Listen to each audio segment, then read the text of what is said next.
ಮುಂಬರುವ ಲೋಕಸಭಾ ಚುನಾವಣೆಯನ್ನು ಅತ್ಯಂತ ಗಂಭೀರವಾಗಿ ಪರಿಗಣಿಸಿರ್ತಕ್ಕಂಥ BJP ಇದೀಗ ಕರ್ನಾಟಕ ರಾಜ್ಯದಲ್ಲಿ ಕಳೆದ ಲೋಕಸಭಾ ಚುನಾವಣೆಯಲ್ಲಿ ಗೆದ್ದಂತಹ 25 ಸ್ಥಾನಗಳನ್ನು ಉಳಿಸಿಕೊಳ್ಳೋದ್ರ ಮೂಲಕ ಮತ್ತೊಮ್ಮೆ ಕರ್ನಾಟಕದಲ್ಲಿ ತನ್ನ ಪಾರುಪತ್ಯವನ್ನು ಮುಂದುವರಿಸಲು ತೀವ್ರ ಪ್ರಯತ್ನದಲ್ಲಿ ತೊಡಗಿದೆ. ಈಗಾಗಲೇ ಮುಂಬರುವ ಲೋಕಸಭಾ ಚುನಾವಣೆಗೆ 8 ಅಭ್ಯರ್ಥಿಗಳನ್ನು ಫೈನಲ್ ಮಾಡಿರ್ತಕ್ಕಂಥ BJP ಇನ್ನುಳಿದ 20 ಕ್ಷೇತ್ರಗಳ ಅಭ್ಯರ್ಥಿಗಳ ಆಯ್ಕೆಯಲ್ಲಿ ಇದೀಗ ತೊಡಗಿಕೊಂಡಿದೆ ಅಂತ ಮಾಹಿತಿ ಬಂದಿದೆ. ಈ 20 ಕ್ಷೇತ್ರಗಳಿಗೆ ಸುಮಾರು 2 ಆಕಾಂಕ್ಷಿಗಳು ಇರೋದರಿಂದ ಈ ಒಂದು ಆಕಾಂಕ್ಷಿಗಳ ಪಟ್ಟಿಯನ್ನು ಇದೀಗ BJP ತನ್ನ ರಾಷ್ಟ್ರೀಯ ಹೈಕಮಾಂಡ್ ರವಾನೆ ಮಾಡುತ್ತೆ ಅಂತಕ್ಕಂಥ ಮಾಹಿತಿ ಬಂದಿದೆ. ಕಳೆದ ಲೋಕಸಭಾ ಚುನಾವಣೆಯಲ್ಲಿ ಗೆದ್ದಿದ್ದಂತಹ 25 ಅಭ್ಯರ್ಥಿಗಳ ಪೈಕಿ ಅನೇಕ ಅಭ್ಯರ್ಥಿಗಳನ್ನು ಈ ಬಾರಿ BJP ಬದಲಾವಣೆ ಮಾಡುತ್ತೆ ಅಂತಕ್ಕಂಥ ಮಾಹಿತಿ ಕೂಡ ಬಂದಿರೋದ್ರಿಂದ ಈಗ ಒಂದೊಂದು ಕ್ಷೇತ್ರಕ್ಕೆ 2 ಹೆಸರುಗಳನ್ನು ಅಂತಿಮಗೊಳಿಸೋದ್ರ ಮೂಲಕ ಆ ಪಟ್ಟಿಯನ್ನು ಇದೀಗ ರಾಷ್ಟ್ರೀಯ BJPಯ ವರಿಷ್ಠರಿಗೆ ರಾಜ್ಯ BJPಯ ತಂಡ ರವಾನಿಸಿದೆ ಅಂತಕ್ಕಂಥ. ಬನ್ನಿ ಸ್ನೇಹಿತರೆ, ಲೋಕಸಭಾ ಕ್ಷೇತ್ರವಾರು ಆಕಾಂಕ್ಷಿಗಳ ಪಟ್ಟಿಯನ್ನು ತಿಳ್ಕೊಂಡು ಬರೋಣ. ಮೊದಲನೇ ಕ್ಷೇತ್ರ ಹಾವೇರಿ. ಇತ್ತೀಚೆಗೆ ತಾನೇ BJPಯನ್ನು ಸೇರ್ಪಡೆಯಾದಂತಹ ಕರ್ನಾಟಕದ ಮಾಜಿ ಮುಖ್ಯಮಂತ್ರಿ ಜಗದೀಶ್ ಶೆಟ್ಟರ್ ಅವರು ಹಾವೇರಿಯ ಈ ಬಾರಿಯ BJP ಅಭ್ಯರ್ಥಿ ಆಗ್ಬೋದು ಅಂತಕ್ಕಂಥ ಒಂದು ನಿರೀಕ್ಷೆ ಇದೆ. ಈಗಾಗಲೇ ಹಾವೇರಿಯ ಹಾಲಿ ಸಂಸದ ಶಿವಕುಮಾರ್ ಉದಾಸಿ ಅವರು ತಾವು ಈ ಬಾರಿ ಚುನಾವಣೆಗೆ ಸ್ಪರ್ಧೆ ಮಾಡಲ್ಲ ಅಂತಕ್ಕಂಥ ಘೋಷಣೆ ಮಾಡಿರೋದ್ರಿಂದ ಬಹುತೇಕ ಜಗದೀಶ್ ಶೆಟ್ಟರ್ ಅವರು ಹಾವೇರಿಯ ಲೋಕಸಭಾ ಚುನಾವಣೆಯ BJP ಅಭ್ಯರ್ಥಿ ಆಗ್ಬೋದು ಅಂತಕ್ಕಂಥ ನಿರೀಕ್ಷೆ ಇದೆ. ಅದೇ ರೀತಿ ಮುಂದಿನ ಕ್ಷೇತ್ರ ಶ್ರೀನಿವಾಸ್ ಪ್ರಸಾದ್ ಅವರು ಪ್ರತಿನಿಧಿಸ್ತಾ ಇರ್ತಕ್ಕಂಥ ಚಾಮರಾಜನಗರ ಕ್ಷೇತ್ರದಿಂದ ಈ ಬಾರಿ ಅವರ ಅಳಿಯ ಡಾಕ್ಟರ್ NS ಮೋಹನ್ ಅಥವಾ ಚಾಮರಾಜನಗರದ ಮತ್ತೊಬ್ಬ ಮಾಜಿ ಶಾಸಕ N ಮಹೇಶ್ ಅವರಿಗೆ BJP ಟಿಕೆಟನ್ನು ಕೊಡುತ್ತೆ ಅಂತಕ್ಕಂಥ ಒಂದು ಸುದ್ದಿ ಇದೀಗ ಬಂದಿದೆ. N ಮಹೇಶ್ ಅವರು ಕೂಡ ಚಾಮರಾಜನಗರ ಕ್ಷೇತ್ರದ ಅಭ್ಯರ್ಥಿ ಆಗಬೇಕು ಅಂತಕ್ಕಂಥ ತೀವ್ರ ಪ್ರಯತ್ನವನ್ನು ನಡೆಸ್ತಾ ಇದ್ದಾರೆ. ಈ ನಡುವೆ ಶ್ರೀನಿವಾಸ್ ಪ್ರಸಾದ್ ಅವರ ಅಳಿಯಗೂ ಕೂಡ ಟಿಕೆಟ್ ಲಭ್ಯ ಆಗ್ಬೋದು ಅಂತಕ್ಕಂಥ ಮಾಹಿತಿ ಇದೆ.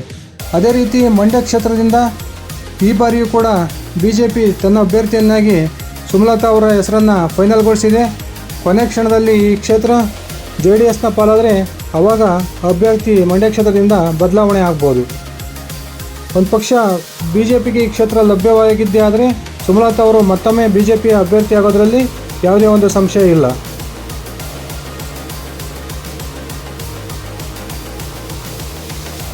ಅದೇ ರೀತಿ ತುಮಕೂರಿನ ಹಾಲಿ ಸಂಸದ GS ಬಸವರಾಜು ಅವರು ಈ ಬಾರಿ ಚುನಾವಣೆಗೆ ಸ್ಪರ್ಧೆ ಮಾಡೋದಿಲ್ಲ ಅಂತಕ್ಕಂಥ ಘೋಷಣೆ ಮಾಡಿರೋದ್ರಿಂದ ತುಮಕೂರು ಲೋಕಸಭಾ ಕ್ಷೇತ್ರದಿಂದ ಈ ಬಾರಿ ಯುವ ಮುಖ ವಿನಯ್ ಬಿದ್ರಿ ಅವರಿಗೆ ಟಿಕೆಟ್ ಸಿಗ್ಬೋದು ಅಂತಕ್ಕಂಥ ನಿರೀಕ್ಷೆ ಇದೆ. ಅಥವಾ ವಿ ಸೋಮಣ್ಣ ಕೂಡ ಈ ಕ್ಷೇತ್ರದಿಂದ ಆಕಾಂಕ್ಷಿಯಾಗಿದ್ದಾರೆ. ಈ ಇಬ್ಬರಲ್ಲಿ ಒಬ್ಬರಿಗೆ BJP ತನ್ನ ಟಿಕೆಟನ್ನು ಫೈನಲ್ ಮಾಡಲಿದೆ. ದಕ್ಷಿಣ ಕನ್ನಡ ಲೋಕಸಭಾ ಕ್ಷೇತ್ರದಲ್ಲಿ ನಳಿನ್ ಕುಮಾರ್ ಕಟೀಲ್ ಅವರ ಸ್ಪರ್ಧೆಗೆ ಕಾರ್ಯಕರ್ತರ ತೀವ್ರ ವಿರೋಧ ಇರೋದರಿಂದ ಈ ಬಾರಿ ಬ್ರಿಜೇಶ್ ಚೌಟ ಅವರಿಗೆ BJP ಟಿಕೆಟ್ ಸಿಗ್ಬೋದು ಅಂತಕ್ಕಂಥ ನಿರೀಕ್ಷೆ ಇದೆ. ಅಥವಾ ನಳಿನ್ ಕುಮಾರ್ ಕಟೀಲ್ ಕೂಡ ಈ ಬಾರಿ ಮತ್ತೆ ಪುನರಾಯ್ಕೆಯನ್ನು ಬಯಸಿ ಸ್ಪರ್ಧೆ ಮಾಡ್ಬೋದು ಅಂತಕ್ಕಂಥ ಮಾತುಗಳು ಕೂಡ ಕೇಳಿಬರ್ತಾ ಇದೆ. ಈ ಇಬ್ಬರ ಹೆಸರನ್ನು ಇದೀಗ BJPಯ ರಾಜ್ಯ ಘಟಕ ಹೈಕಮಾಂಡ್ಗೆ ರವಾನಿಸಿದೆ. ಅದೇ ರೀತಿ ಕೇಂದ್ರ ಸಚಿವ ಎನ್ ನಾರಾಯಣಸ್ವಾಮಿ ಚುನಾವಣೆಗೆ ನಾನು ಸ್ಪರ್ಧೆ ಮಾಡಲ್ಲ ಅಂತಕ್ಕಂಥ ಮಾತನ್ನು ಹೇಳಿರೋದ್ರಿಂದ ಈ ಬಾರಿ ಚಿತ್ರದುರ್ಗ ಲೋಕಸಭಾ ಕ್ಷೇತ್ರದಿಂದ ಎ ನಾರಾಯಣಸ್ವಾಮಿ ಹಾಗೂ ಮಾಜಿ ಸಂಸದ ಜಿ ಜನಾರ್ದನ್ ಸ್ವಾಮಿ ಅವರ 2 ಹೆಸರನ್ನು ಇದೀಗ BJP ಹೈಕಮಾಂಡ್ಗೆ ರವಾನಿಸಿದೆ. ಈ ಇಬ್ಬರಲ್ಲಿ ಯಾರಾದರೂ ಒಬ್ಬರು ಬಹುತೇಕ ಚಿತ್ರದುರ್ಗ ಲೋಕಸಭಾ ಕ್ಷೇತ್ರದ ಅಭ್ಯರ್ಥಿ ಆಗ್ಬೋದು ಅಂತಕ್ಕಂಥ ಮಾತುಗಳು ಚಾಲ್ತಿಯಲ್ಲಿವೆ. ದಾವಣಗೆರೆಯ ಹಾಲಿ ಸಂಸದ GM ಸಿದ್ದೇಶ್ವರ್ ಅವರ ಸ್ಪರ್ಧೆಗೆ ತೀವ್ರ ವಿರೋಧ ವ್ಯಕ್ತವಾಗ್ತಿರೋದ್ರಿಂದ ಈ ಬಾರಿ ದಾವಣಗೆರೆ ಲೋಕಸಭಾ ಕ್ಷೇತ್ರದಿಂದ 2 ಹೆಸರನ್ನು ರಾಜ್ಯ BJP ಘಟಕ ಫೈನಲ್ ಮಾಡಿದೆ. GM ಸಿದ್ದೇಶ್ವರ್ ಅವರ ಜೊತೆಗೆ ಮಾಜಿ ಸಚಿವ ರೇಣುಕಾಚಾರ್ಯ ಅವರ ಹೆಸರನ್ನು ಕೂಡ ಇದೀಗ BJP ತನ್ನ ಹೈಕಮಾಂಡ್ಗೆ ಈ 2 ಹೆಸರನ್ನು ಸೂಚಿಸಿ ಪಟ್ಟಿಯನ್ನು ರವಾನಿಸಿದೆ ಅಂತಕ್ಕಂಥ ಮಾಹಿತಿ ಲಭ್ಯವಾಗಿದೆ. ಅದೇ ರೀತಿ BN ಬಚ್ಚೇಗೌಡ ಅವರ ರಾಜಕೀಯ ನಿವೃತ್ತಿಯಿಂದ ಈ ಬಾರಿ ಚಿಕ್ಕಬಳ್ಳಾಪುರ ಲೋಕಸಭಾ ಕ್ಷೇತ್ರದಿಂದ ಡಾಕ್ಟರ್ ಕೆ ಸುಧಾಕರ್ BJPಯ ಅಭ್ಯರ್ಥಿ ಆಗ್ಬೋದು, ಅಥವಾ ಈ ಕ್ಷೇತ್ರ ಒಂದು ವೇಳೆ JDSಗೆ ಹೋದರೆ ಆ ಕ್ಷೇತ್ರದಿಂದ JDSನ ಅಭ್ಯರ್ಥಿ ಈ ಚುನಾವಣಾ ಕಣಕ್ಕೆ ಇಳಿತಕ್ಕಂಥ ಸಾಧ್ಯತೆಗಳು ಇದ್ದಾವೆ. ಬೆಂಗಳೂರು ದಕ್ಷಿಣ ಲೋಕಸಭಾ ಕ್ಷೇತ್ರದಿಂದ ಈ ಬಾರಿಯ ಕೇಂದ್ರ ಸಚಿವ ಶ್ರೀ S ಜಯಶಂಕರ್ ಅವರು ಸ್ಪರ್ಧೆ ಮಾಡ್ಬೋದು ಅಂತಕ್ಕಂಥ ಸುದ್ದಿಗಳು ಹರಿದಾಡ್ತಿದ್ದಾವೆ. ಅದೇ ರೀತಿ ತೇಜಸ್ವಿ ಸೂರ್ಯ ಅವರ ಹೆಸರನ್ನು ಕೂಡ ಇದೀಗ BJPಯ ಹೈಕಮಾಂಡ್ಗೆ ತನ್ನ ಪಟ್ಟಿಯಲ್ಲಿ ರವಾನಿಸಿದೆ. ತೇಜಸ್ವಿ ಸೂರ್ಯ BJPಯ ರಾಷ್ಟ್ರೀಯ ಯುವ ಮೋರ್ಚಾ ಅಧ್ಯಕ್ಷರಾಗಿದ್ದಾರೆ. ಇವರಿಗೆ ಮತ್ತೊಮ್ಮೆ ಟಿಕೆಟ್ ಬಹುತೇಕ ಕನ್ಫರ್ಮ್ ಅಂತಲೇ ಮಾತುಗಳು ಕೇಳಿಬರ್ತಾ ಇದ್ದಾವೆ. ಉತ್ತರ ಕನ್ನಡ ಲೋಕಸಭಾ ಕ್ಷೇತ್ರದಿಂದಲೂ ಕೂಡ 2 ಹೆಸರನ್ನು ಇದೀಗ ಫೈನಲ್ ಮಾಡಿದೆ. ಒಂದು ಮಾಜಿ ಸ್ಪೀಕರ್ ವಿಶ್ವೇಶ್ವರ ಹೆಗಡೆ ಕಾಗೇರಿಯವರಾದರೆ, ಇನ್ನೊಂದು ಹಾಲಿ ಸಂಸದ ಅನಂತಕುಮಾರ್ ಹೆಗಡೆ ಅವರು. ಬಹುತೇಕ ಅನಂತಕುಮಾರ್ ಹೆಗಡೆ ಅವರಿಗೆ ಈ ಬಾರಿಯೂ ಕೂಡ ಉತ್ತರ ಕನ್ನಡ ಲೋಕಸಭಾ ಕ್ಷೇತ್ರದ ಟಿಕೆಟ್ ಫೈನಲ್ ಆಗುತ್ತೆ ಅಂತಕ್ಕಂಥ ಮಾತುಗಳು ಇದೀಗ ಕೇಳಿಬರ್ತಾ ಇದ್ದಾವೆ. ಅದೇ ರೀತಿ ಉಡುಪಿ ಚಿಕ್ಕಮಗಳೂರು ಲೋಕಸಭಾ ಕ್ಷೇತ್ರದಿಂದ ಕೂಡ 2 ಹೆಸರನ್ನು BJP ರಾಜ್ಯ ಘಟಕ ಫೈನಲ್ ಮಾಡಿದೆ. ಮಾಜಿ ಸಚಿವ CT ರವಿ ಹಾಗೂ ಶೋಭಾ ಕರಂದ್ಲಾಜೆ ಅವರ ಹೆಸರನ್ನು ಇದೀಗ ಹೈಕಮಾಂಡ್ಗೆ ರವಾನಿಸಿದೆ. ಬಹುತೇಕ ಶೋಭಾ ಕರಂದ್ಲಾಜೆ ಅವರಿಗೆ ಈ ಬಾರಿ ಉಡುಪಿ ಚಿಕ್ಕಮಗಳೂರು ಲೋಕಸಭಾ ಕ್ಷೇತ್ರದ ಟಿಕೆಟ್ ಮಿಸ್ ಆಗ್ಬೋದು ಅಂತಕ್ಕಂಥ ಮಾತುಗಳು ಕೇಳಿಬರ್ತಾ ಇದ್ದಾವೆ.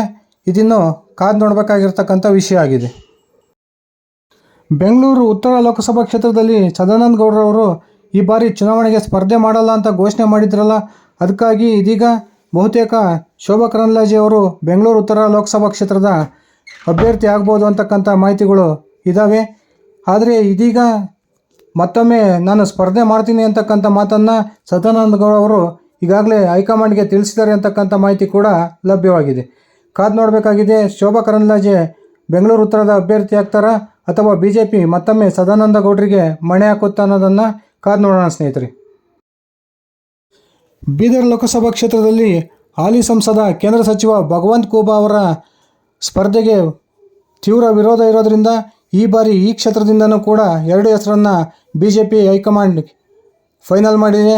ಭಗವಂತ ಖೂಬಾ ಅವರ ಜೊತೆಗೆ ಇನ್ನೊಬ್ಬ ಪ್ರಮುಖ BJP ನಾಯಕ ಗುರುನಾಥ್ ಕೊಲ್ಲೂರ್ ಅವರಿಗೆ ಈ ಬಾರಿ ಟಿಕೆಟ್ ದಕ್ಕಬಹುದು ಅಂತಕ್ಕಂಥ ಮಾತುಗಳು ಇದೀಗ BJP ವಲಯದಿಂದ ಕೇಳಿಬರ್ತಾ ಇದ್ದಾವೆ. ರಾಯಚೂರು ಲೋಕಸಭಾ ಕ್ಷೇತ್ರದಿಂದನೂ ಕೂಡ ಈ ಬಾರಿ ಅಮರೇಶ್ವರ್ ನಾಯಕ್ ಹಾಗೂ ಮತ್ತೊಬ್ಬ ಮಾಜಿ ಸಂಸದ BV ನಾಯಕ್ ಅವರ ಹೆಸರನ್ನು ಇದೀಗ BJP ಫೈನಲ್ಗೊಳಿಸಿದೆ ಅಂತಕ್ಕಂಥ ಮಾಹಿತಿ ಲಭ್ಯವಾಗಿದೆ. ಈ ಇಬ್ಬರಲ್ಲಿ ಒಬ್ಬರು ಈ ಬಾರಿ ರಾಯಚೂರು ಲೋಕಸಭಾ ಕ್ಷೇತ್ರದ BJPಯ ಅಭ್ಯರ್ಥಿ ಆಗ್ತಾರೆ. ಬಸವನಗೌಡ ಪಾಟೀಲ್ ಯತ್ನಾಳ್ ಅವರನ್ನು ಈ ಬಾರಿ ರಾಷ್ಟ್ರ ರಾಜಕಾರಣಕ್ಕೆ ಕರೆದುಕೊಳ್ಬೇಕು ಅಂತಕ್ಕಂಥ ಯೋಚನೆಯಲ್ಲಿರ್ತಕ್ಕಂಥ BJP ಹೈಕಮಾಂಡ್ ನಾಯಕರು ಇದೀಗ ಬಹುತೇಕ ಬಾಗಲಕೋಟೆ ಲೋಕಸಭಾ ಕ್ಷೇತ್ರದಿಂದ PC ಗದ್ದಿಗೌಡರವರ ಬದಲಾಗಿ ಬಸವನಗೌಡ ಪಾಟೀಲ್ ಯತ್ನಾಳ್ ಅವರಿಗೆ ಟಿಕೆಟ್ ಕೊಡ್ಬೋದು ಅಂತಕ್ಕಂಥ ಮಾಹಿತಿ ಇದೀಗ ರಾಜ್ಯ BJP ವಲಯಗಳಿಂದ ಲಭ್ಯವಾಗಿದ್ದಾವೆ. ಈ ಬಾರಿ ಬಸವನಗೌಡ ಪಾಟೀಲ್ ಯತ್ನಾಳ್ ಅವರು ಬಹುತೇಕ ಬಾಗಲಕೋಟೆ ಲೋಕಸಭಾ ಕ್ಷೇತ್ರದ BJP ಅಭ್ಯರ್ಥಿಯಾಗಿ ಸ್ಪರ್ಧೆ ಮಾಡ್ತಾರೆ. ವಿಜಯಪುರ ಲೋಕಸಭಾ ಕ್ಷೇತ್ರದಿಂದ ಈ ಬಾರಿಯೂ ಕೂಡ ರಮೇಶ್ ಜಿಗಜಿಣಗಿ ಅವರು ಪುನರಾಯ್ಕೆಯನ್ನು ಬಯಸಿ ಟಿಕೆಟನ್ನು ಕೇಳಿದ್ದಾರೆ. ಆದರೆ ಇದೇ ಕ್ಷೇತ್ರದಿಂದ ಮಾಜಿ ಉಪಮುಖ್ಯಮಂತ್ರಿ ಗೋವಿಂದ ಕಾರಜೋಳ ಅವರು ಕೂಡ ಆಕಾಂಕ್ಷಿಯಾಗಿದ್ದಾರೆ. ಬಹುತೇಕ ಈ ಇಬ್ಬರು ನಾಯಕರಲ್ಲಿ ಒಬ್ಬರಿಗೆ ಈ ಬಾರಿ BJPಯ ಟಿಕೆಟ್ ಲಭ್ಯ ಆಗೋ ಸಾಧ್ಯತೆಗಳು ಹೆಚ್ಚಾಗಿದ್ದಾವೆ. ಬಹುತೇಕ ಈ ಬಾರಿ ಕೊಪ್ಪಳ ಲೋಕಸಭಾ ಕ್ಷೇತ್ರದಿಂದ ಹಾಲಿ ಸಂಸದ ಸಂಗಣ್ಣ ಕರಡಿ ಅವರಿಗೆ ಟಿಕೆಟ್ ಮಿಸ್ ಆಗ್ಬೋದು ಅಂತಕ್ಕಂಥ ಮಾಹಿತಿ ಇದೆ. ಸಂಗಣ್ಣ ಕರಡಿ ಅವರ ಬದಲಾಗಿ ಇನ್ನೇನು ಈಗ BJP ಹೊಸ್ತಿನಲ್ಲಿರ್ತಕ್ಕಂಥ G ಜನಾರ್ದನ್ ರೆಡ್ಡಿ ಅವರು ಕೊಪ್ಪಳ ಲೋಕಸಭಾ ಕ್ಷೇತ್ರದ BJPಯ ಅಭ್ಯರ್ಥಿ ಆಗ್ಬೋದು ಅಂತಕ್ಕಂಥ ಮಾಹಿತಿ ಇದೀಗ ರಾಜ್ಯದ BJP ವಲಯಗಳಿಂದ ಬಂದಿದ್ದಾವೆ. ಬೆಳಗಾವಿ ಲೋಕಸಭಾ ಕ್ಷೇತ್ರದಿಂದ ಈ ಬಾರಿ ಬಹುತೇಕ ಹಾಲಿ ಸಂಸದೆ ಮಂಗಳ ಅಂಗಡಿಯವರಿಗೆ ಟಿಕೆಟ್ ಮಿಸ್ ಆಗೋ ಸಾಧ್ಯತೆಗಳಿದ್ದಾವೆ. ಕಳೆದ ವಿಧಾನಸಭಾ ಚುನಾವಣೆಯಲ್ಲಿ ಪಕ್ಷ ಕೊಟ್ಟ ಭರವಸೆಯಂತೆ ಈ ಬಾರಿ ಅನಿಲ್ ಬೆನಕೆ ಅವರಿಗೆ ಬೆಳಗಾವಿ ಲೋಕಸಭಾ ಕ್ಷೇತ್ರದ ಟಿಕೆಟನ್ನು BJP ಕೊಡುತ್ತೆ ಅಂತಕ್ಕಂಥ ಮಾತುಗಳು ಕೇಳಿಬರ್ತಾ ಇದ್ದಾವೆ.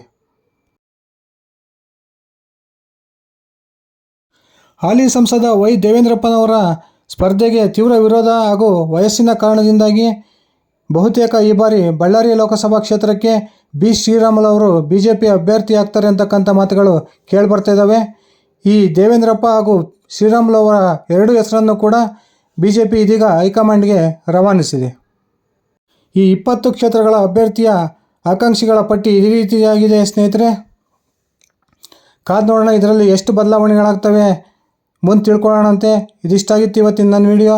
ನಾನು ಕೊಟ್ಟಿರ್ತಕ್ಕಂಥ ಮಾಹಿತಿ ಇಷ್ಟ ಆಗಿದ್ದರೆ ದಯವಿಟ್ಟು ಈ ವಿಡಿಯೋಗೆ ಲೈಕ್ ಮಾಡಿ, ಶೇರ್ ಮಾಡಿ, ಕಮೆಂಟ್ ಮಾಡಿ. ಅದೇ ರೀತಿ ನೀವಿನ್ನೂ ನನ್ನ ಇಟಿಗೆ ಹೇಮಂತ್ ಯೂಟ್ಯೂಬ್ ಚಾನಲ್ಗೆ ಸಬ್ಸ್ಕ್ರೈಬ್ ಮಾಡ್ಕೊಂಡಿಲ್ಲ ಅಂದರೆ ದಯವಿಟ್ಟು ಈಗಲೇ ಸಬ್ಸ್ಕ್ರೈಬ್ ಮಾಡಿಕೊಂಡು ಬೆಲ್ ಬಟನನ್ನು ಕ್ಲಿಕ್ ಮಾಡಿ.